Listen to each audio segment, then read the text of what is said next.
17वां श्लोक पढ़ते हैं। वायु अनिलम अमृतम अत इदम भस्मांतम शरीरम ओम कृतोस्मर कृतम स्मर कृतोस्मर कृतम स्मर।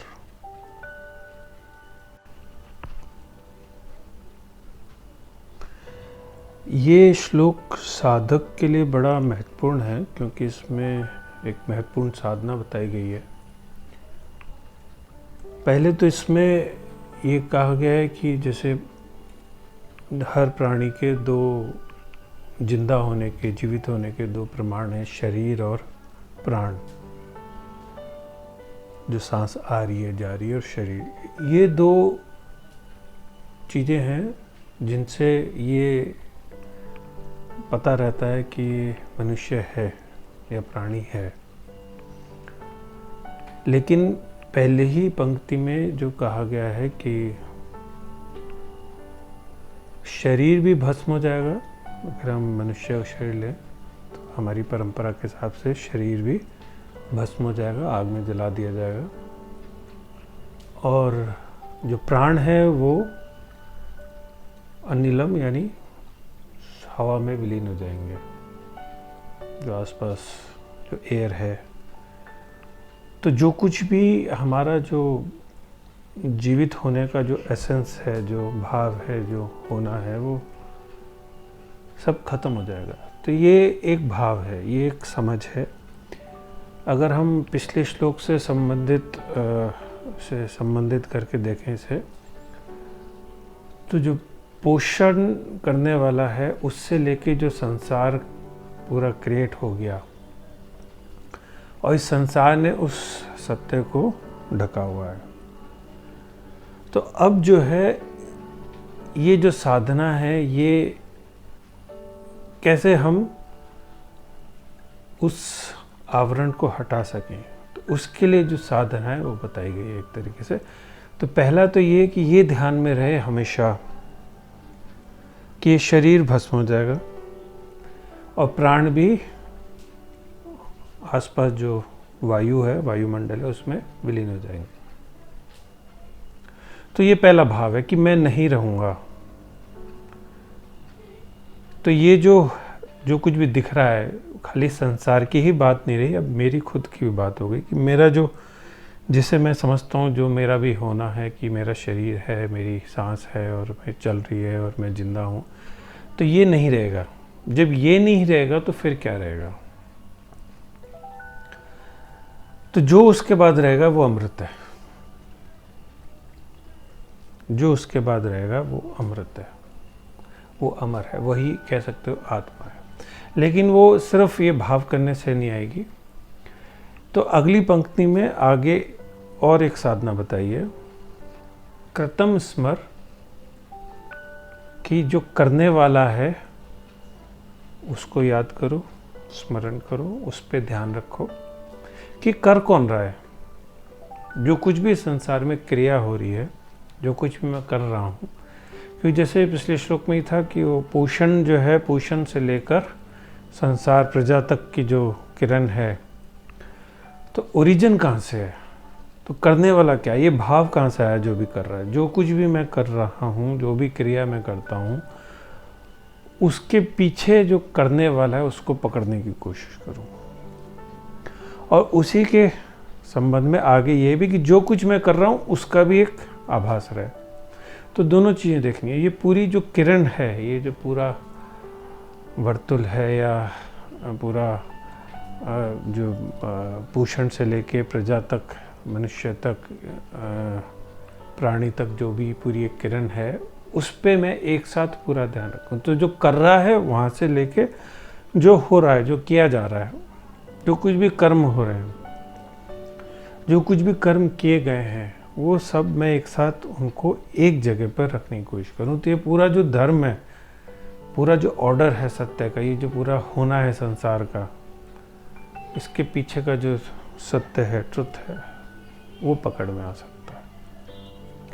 तो दो चीज़ हो गई। पहला तो ये कि ये ध्यान रखना, लगातार ये आभास रखना कि ये शरीर भस्म हो जाएगा, तो ये मैं नहीं हूँ। ये संसार है, ये संसार का हिस्सा है, ये भी भस्म हो जाएगा। और इसी ने एक तरीके से संसार ने ढका हुआ सत्य है, मेरे शरीर का जो मेरा आभास है, जो प्राणों का आभास है, इसने भी एक तरीके से वायु का जो सांसों का आभास है, इसने भी सत्य को ढका हुआ है। तो मैं उस ढक्कन को हटाने की कोशिश कर रहा हूँ, उस पात्र को, सुनहरे पात्र को हटाने की कोशिश कर रहा हूँ। उसके लिए ये सूत्र है, उसके लिए ये श्लोक है कि मैं शरीर का ध्यान रखूँ, ये भस्म हो जाएगा। ये वायु भी, ये जो सांस है, ये भी वायु में विलीन हो जाएगी और नहीं रहेगी। और फिर जो करने वाला है और जो किया जा रहा है, जो करने वाला है उसको पकड़ने की कोशिश करूँ कि हर कर्म को कहाँ से वो भाव उठा कुछ भी कर्म करने का, कहाँ से वो प्रेरणा आई जो कर्म करने की है, जो कुछ समझा जब मैंने, जो दिमाग से, मन से, जो कुछ भी मैं समझ रहा हूँ, जान रहा हूँ, वो सब कहाँ से हो रहा है। तो उसके पीछे का कर्ता कौन, उसके पीछे का होने का भाव क्या है, कौन है जो ये सब चीज़ें कर रहा है, जान रहा है, ग्रहण कर रहा है, या इस पूरे संसार में लगातार उलझाए हुए। और फिर जो संसार का में उलझना है, जो कर्म हो रहे हैं, उसको भी मैं देखूं। तो उस कर्म की सत्यता को देखूं, उस कर्म के यथार्थ को देखूं कि जो हो रहा है वो एक्चुअली में क्या हो रहा है, हो भी रहा है कि नहीं हो रहा है। जो भी मैं कर्म कर रहा हूँ, वो क्या कर रहा हूँ मैं कर्म, वो कितना स्थिर है। वो अगर गहरे में देखें तो हर कर्म, हर चीज़ जो संसार में नाशवान है, क्षणभंगुर है, क्षणिक है, अभी है और फिर चली जाएगी। तो कितनी ही चीज़ें, कितना ही कुछ कर लो, जो कुछ भी किया जा रहा है वो सब क्षणभंगुर है, जो खत्म हो जाएगा। तो वो भी एक आभास रखना कि जो कुछ भी कर्म किए जा रहे हैं वो है, नहीं रहेंगे। और ये सारे कर्मों का जो जंजाल है उसका सेंस होना, आभास होना कि ये भी एक उलझाव है। और ये भी देखना कि लगातार कि कौन कर रहा है, कहाँ से भाव आ रहा है। तो इन सबको अगर एक साथ किया जाए तो बड़ी गहरी साधना हो सकती है ये, लेकिन ये आसान नहीं है। इसके लिए बड़ा एकाग्र मन, बड़ा वासनाओं से मुक्ति चाहिए। थोड़ी सी वासनाएं जब कम होती हैं तब एक बार कर सकते हैं। दूसरा, हमारा जो ध्यान थोड़ा परिपक्व हो, अटेंशन जब फोकस्ड हो। अभी क्या है, अटेंशन जो है, ध्यान जो है हमारा बिखरा हुआ है 10 तरह की संसार की चीज़ों में। ना तो मैं का भाव है, ना होने का भाव है, ना तो इस तरफ दृष्टि है कि कौन हूँ मैं, कौन है जो मेरे अंदर परमात्मा का अंश है, क्या भाव है जो ये सब चीज़ें करवा रहा है, कौन सी चीज़ है जो ये सब कर्मों में लिप्त करे। ये भी अभी आभास नहीं होता, सेंस नहीं होता। हम जिंदगी में बिजी हैं, लगातार कर्मों में उलझे हुए हैं। तो एक तरफ वो है। तो जब हम उलझे रहते हैं, हमारी अटेंशन जो है बिखरी हुई है, डाइवर्टेड है, डिवाइडेड है। उस डिवाइडेड अटेंशन से ये साधना कर पाना थोड़ा सा मुश्किल हो जाता है। लेकिन कोशिश कर सकते हैं, लगातार ध्यान रखने की कोशिश कर सकते हैं। बल्कि अगर हम कोशिश करें तो धीरे धीरे हो सकता है हमारा ध्यान, अटेंशन एकत्रित हो जाए और फिर हम इसमें गहरे उतर सकें। तो थोड़ा सा गहरे ध्यान का एकत्रित होना और ध्यान में गहरे जाना थोड़ा हेल्पफुल हो सकता है, सहायक हो जाता है इसमें, जब हम इसमें इस तरह के किसी भी साधना में जाते हैं। तो नहीं तो बहुत जल्दी विचार घेर लेते हैं और विचार इधर उधर भटका देते हैं और कुछ होता नहीं है। लगता है कि हम कर रहे हैं और फिर बहुत जल्दी करा कुछ नहीं होता, बोर हो जाते हैं और फिर कहते हैं इससे कुछ नहीं हो रहा। तो एक प्रिपरेशन भी चाहिए, तैयारी भी चाहिए इसको करने के लिए, इसमें उतरने के लिए।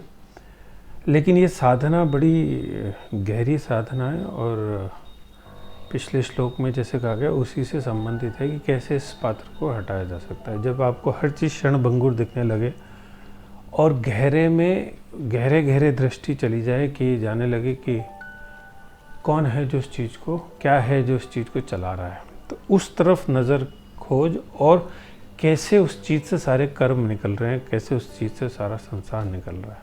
तो ये जो पूरा व्यू है, पूरी किरण है, इसको अगर पकड़ में आ जाए तो उसकी बात की, तो उसके लिए साधना। अक्सर जो है हम ध्यान करते हैं, तो ध्यान जब करते हैं तो हमारा कहना चाहिए अटेंशन, ध्यान जो है थोड़ा सा परिपक्व होता है, फोकस्ड होता है। उसके बाद जब हम ध्यान, हर समय तो ध्यान में नहीं रह सकते, तो जब हम ध्यान से बाहर आते हैं तो संसार के कर्मों में लिप्त होते हैं। उस समय ये साधना की जा सकती है, जब कर्म कर रहे हैं, जब लिप्त हैं संसार में, उस समय अगर हम जो हमने ध्यान अपना डेवलप किया है, टेंशन डेवलप की है, फोकस की है, उसके द्वारा अगर हम इन चीज़ों को याद रख सकें, इस साधना को कर सकें, जिसे हम कई जगहों पे सेल्फ रिमेम्बरिंग भी कहा गया है, या जैसे हम अक्सर सिमरन शब्द सुनते हैं। तो एक तो है कि हम भगवान का स्मरण कर रहे हैं, लेकिन भगवान का अनुभव है नहीं है, उस भगवान के नाम पे हम क्या सिमरन कर रहे हैं। दूसरी तरफ हम ये भी कर सकते हैं, ये जैसे साधना बताई है, कि इसकी खोज कर सकते हैं, ये जो अंदर क्या तत्व है, और इस भाव को गहरे में पकड़ सकते हैं कि सब कुछ नश्वर है, नाशवान है, शरीर भी नहीं रहेगा, प्राण भी नहीं रहेंगे। तो फिर ये जो कर्म है ये क्या है, इसका औचित्य क्या है, इसका अर्थ क्या है, और जो करने वाला है ये कौन है। तो कहाँ से ये पूरा खेल चल रहा है संसार का, कहाँ से ये जो है पूरा जो करने की जो इच्छा डेवलप हो रही है, करने की जो भावना पैदा हो रही है। तो गहरे में हम उस सेल्फ को रिमेम्बर करने की कोशिश करें जो एसेंशियल है, मूल है, जो कि गहरे में जिससे सब कुछ निकल रहा है, जिसे हम आत्मा कह सकते हैं। कि तो इसमें इमेजिनेशन नहीं है, बट एक सीधा सीधा जैसे साइंटिफिक तरीके से कोई चीज़ ऑब्जर्व की जाती है, तो उसी तरह से हम अपने अंदर उस चीज़ को पकड़ने की कोशिश करें, सीधा सीधा दृष्टि से, शांत भाव से, कि क्या है जो चीज़ें करवा रहा है। तो वो दृष्टि थोड़ी सी मुड़ सकती है अपनी तरफ, उस खोज में जा सकती है। और साथ में ये भी रखें कि ये जो कुछ हम कर रहे हैं ये क्या है। तो ये जो डेवलप हो सके, ये जो अगर हम साधना में गहरे उतर सकें तो बड़ी हेल्पफुल हो सकती है, सहायक हो सकती है उस आवरण को हटाने में, सत्य के आवरण को हटाने में। क्योंकि वो आवरण हटते ही सत्य है। तो जैसे ही संसार की नश्वरता दिखने लगती है, संसार नहीं है, ये भाव गहरा जाता है, तो जो शाश्वत है उसकी पकड़ आने लगती है, जो सदा है, जो ट्रुथ है, उसका आभास होने लगता है। तो ये जो साधना है कुछ भी करते हुए की जा सकती है। तो एक तरफ तो जैसे हम कहते हैं ध्यान करो, तो ध्यान अक्सर जो होता है कि अलग से बैठ के शांत जगह पे शांति से आप ध्यान कर रहे हो, तब आप कर्मों में सीधा सीधा सांसारिक कर्मों में, क्रियाकलापों में लिप्त नहीं हो, तो वो अलग चीज़ हो गई। आप कोई जाप कर रहे हो या कुछ भी कर रहे हो। दूसरी तरफ ये साधना है जो कि असली में, असल में कर्म करते हुए उसके बीच में ही है। क्योंकि जब कर्म कर रहे हो तभी वो चीज़ दिख सकता है कि आप क्या कर्म कर रहे हो, करने वाला कौन है। बाद में अगर सोचोगे उस बारे में तो सिर्फ वो एक दिमागी कसरत रह जाती है, इमेजिनेशन होने लगती है बल्कि। तो ये भी ध्यान रखना है कि खाली इमेजिनेशन नहीं करनी, इन क्वेश्चंस को, ये जो भाव है ये खाली इमेजिनेशन वाला नहीं, खासतौर से जो दूसरी पंक्ति में बताया गया, बट कर्म करते हुए अगर ये ध्यान रह सके, कि इस पे नज़र रह सके कि ये कर्म क्या हो रहा है और करने वाला कौन है, तो ये पूरा एक भाव। तो कहीं ना कहीं मैं, जैसे कहते हैं, कर्म मैंने समर्पित कर दिया, अब उसमें मेरे मैं का भाव नहीं है, बल्कि मेरी दृष्टि उस पर कि कौन कर रहा है। तो जैसे परमात्मा पे दृष्टि है, परमात्मा को पकड़ने की दृष्टि है कि कौन कर रहा है, ये क्या हो रहा है ये। तो अब मैं इसमें पूरी तरह से लिप्त ना होकर उससे फ्री होने लगा, तो कर्मों से थोड़ा सा फ्री होने लगा, क्योंकि उसमें करने का भाव, मैं का भाव, वो पकड़ में आने लगा और उससे मैं अलग हो सकता हूँ थोड़ा सा।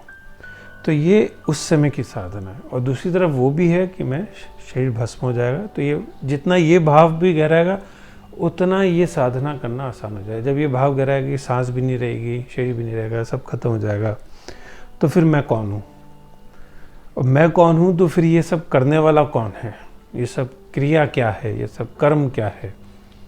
तो जब ये भाव गहराने लगता है और जब आप उसमें ही लिप्त हो, तो जैसे ब्लैक बोर्ड के ऊपर वाइट चौक से उभरता है, तो उसी प्रकार से काले के ऊपर सफ़ेद जैसे उभर आता है। ऐसे ही कर्म तो है, दिख रहा है, सब कुछ कर भी रहे हैं, उसमें इन्वॉल्व भी हैं, लेकिन उसमें उभरने लगता है जब आपको गहरे में सारे भाव होने लगते हैं कि ना मैं शरीर हूँ, ना प्राण है रहेंगे, ना वायु रहेगी, ना सांस रहेगी, और फिर ये सब क्या है, कर्म और करने वाला, और तब वो पकड़ में आ सकता है। और एक बार पकड़ में आने लगे, फिर उस पर गहरे में जब अटेंशन स्थिर होने लगे, उस पर स्थित होने लगे, तो उसमें फिर गहरे ध्यान में उतरना है। वो बात की बात है, पहले तो कर्मों के बीच में इसको पकड़ सके हम, इस भाव को गहरा सके, उस अटेंशन को अपने पे ला सके।